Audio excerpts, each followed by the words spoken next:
জয় হিন্দ দোস্ত।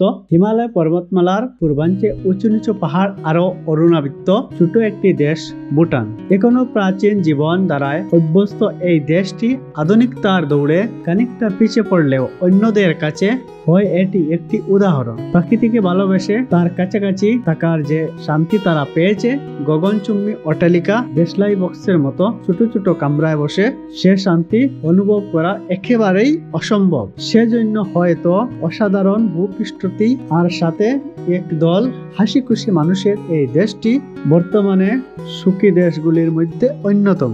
কিন্তু অর্থনৈতিক সংকট সেই সুখের গায়ে বিষ পড়ার মতো জেগে উঠে হামেশাই। তবে তারা প্রমাণ করে দিয়েছে যে আপনার সুখের কাছে অর্থের কোনো মূল্য নাই। তাই প্রিয় দর্শক, ভুটান সম্পর্কে খুঁটিনাটি তথ্য দিয়ে আজকের এই ভিডিওটি আমি শুরু করব। অসাধারণত এই দেশটি সম্পর্কে বিস্তারিত জানতে ভিডিওটি শেষ পর্যন্ত দেখার প্রয়োজন হতে পারে। তবে চলুন আর কথা না বাড়িয়ে শুরু করা যাক। ভুটানের আদিবাসীরা নিজেদের দেশকে রুকপা নামে ডাকে, যার অর্থ হলো বর্জ্য ড্রাগন। তবে দেশটির সাংবিধানিক নাম হলো কিং অফ ভুটান। সাংস্কৃতিক শব্দ ভূ উত্থান থেকে ভুটান শব্দটি এসেছে, যার অর্থ উঁচু ভূমি।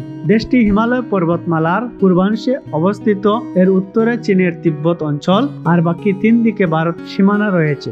ভুটানের প্রাকৃতিক ইতিহাস সম্পর্কে প্রচলিত পৌরাণিক কাহিনী ছাড়া তার তেমন কিছু জানা যায় না, তবে প্রাথমিকভাবে অনুভব করা হয়। তবে এখানে হয়তো খ্রিস্টপূর্বের 2000 বছর অর্ধের দিকেই মানুষের বসতি ছিল, যদিও নবম শতকে এখানে তিব্বতী বৌদ্ধ ধর্মের প্রচলন শুরু হওয়ার পর থেকে এলাকাটি সম্পর্কে কিছুটা জানা সম্ভব হয়। কারণ বহু বৌদ্ধ ভিক্ষু চীনের তৎকালীন শাসকের সাথে বিদ্রোহ করে তিব্বত থেকে পালিয়ে ভুটানে এসেছিল। তখন ভুটান পাহাড়ের উপত্যকায় অবস্থিত অনেকগুলি আলাদা আলাদা রাজ্যে বিভক্ত ছিল।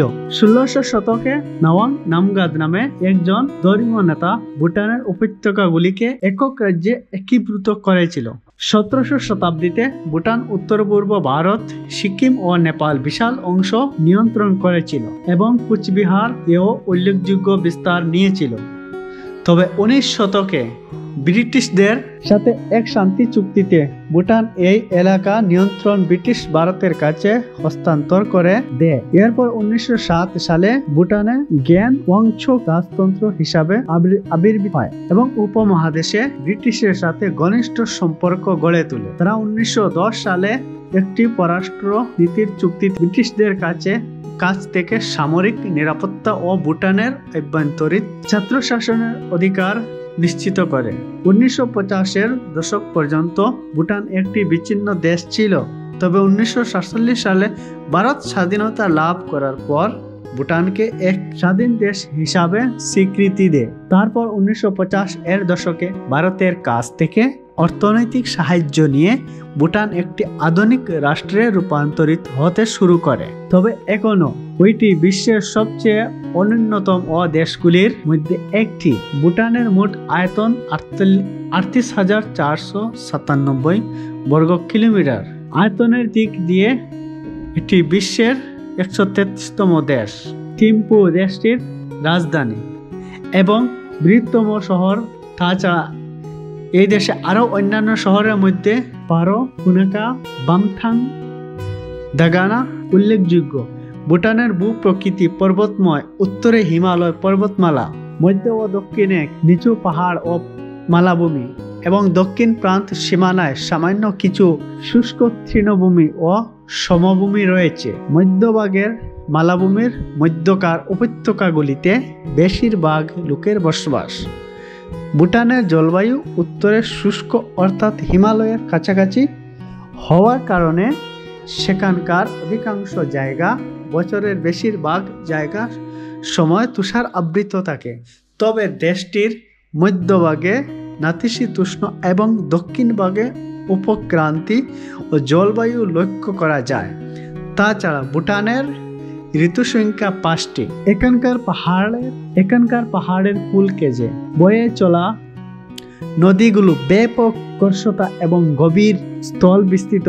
এই দেশটির আকার আকৃতি ও ভূপ্রকৃতি দেশটিকে প্রায় সময় এশিয়ার সুইজারল্যান্ড বলে ডাকা যায়। ভুটান প্রাণী ও উদ্ভিদের এক অভয়ারণ্য। এখানে হাজার দুর্লভ প্রজাতির প্রাণী ও উদ্ভিদ দেখতে পাওয়া যায়। ভুটানের প্রায় 73% এলাকা অরণ্য আবৃত, আরও এই অরণ্যই ভুটানের জীব বৈচিত্র্য সংরক্ষণ করে চলেছে যুগ যুগ ধরে। তাছাড়া এমনিতেই প্রচুর গাছ লাগানো পছন্দ করে। এরপরেও তারা তাদের রাজা রানীর প্রথম সন্তানের জন্মদিন পালন করেছিল 1,08,000 গাছ লাগিয়ে। 2015 সালে মাত্র এক ঘন্টায় 50,000 গাছ লাগিয়ে তারা ভুটান গিনিস রেকর্ড বুকে স্থান করে নিয়েছিল। তাছাড়া ভুটানের সৌন্দর্য দেখার জন্য আপনাকে কোনো বিশেষ জায়গায় যেতে হবে না। আপনি যে জায়গাটিতে দাঁড়িয়ে থাকবেন সেই জায়গাটি অপরূপ সুন্দর, কারণ ভুটানের শহর আর পথঘাট এলাকা মুগ্ধ করার মতো। উঁচু নিচু পাহাড়ের দুধারে প্রাচীন রীতির বাড়ি এবং একে পরিচ্ছন্ন রাস্তায় কোনো জ্যাম নাই। এই দেশের ট্রাফিক পুলিশ সেই 100 বছর আগের মতো হাতের ইশারায় যানবাহন নিয়ন্ত্রণ করে। তাছাড়া ভুটান বিশ্বের একমাত্র কার্বন নেগেটিভ দেশ। এই দেশে যতটুকু কার্বন বাতাসে ছেড়ে তার চেয়ে বেশি কার্বন শোষণ করে নেয়। ভুটানে 1970-এর দশকে প্রথমবার বিদেশি পর্যটকের অনুমতি দেওয়া হয়। 1971 সালে তার জাতিসংঘের সদস্য পদ অর্জন করে। বর্তমানে তারা দক্ষিণ এশিয়ার সার্স এর সদস্য। সেজন্য সার্স মুক্ত দেশের নাগরিকদের জন্য ভুটানে যাতে কোনো ভিসা এর দরকার হয় না। বৈধ পাসপোর্ট থাকলেও আর টিকিট এও চলে যাওয়া যায়। 1999 সালের আগে দেশটিতে টিভি কিংবা ইন্টারনেট ছিল না। সে বছরই প্রথম ইন্টারনেট ও টেলিভিশন এর উপর তাকে টেলিভিশন এসেছিল। এর উপর তাকে নিষেধাজ্ঞা করা হয়।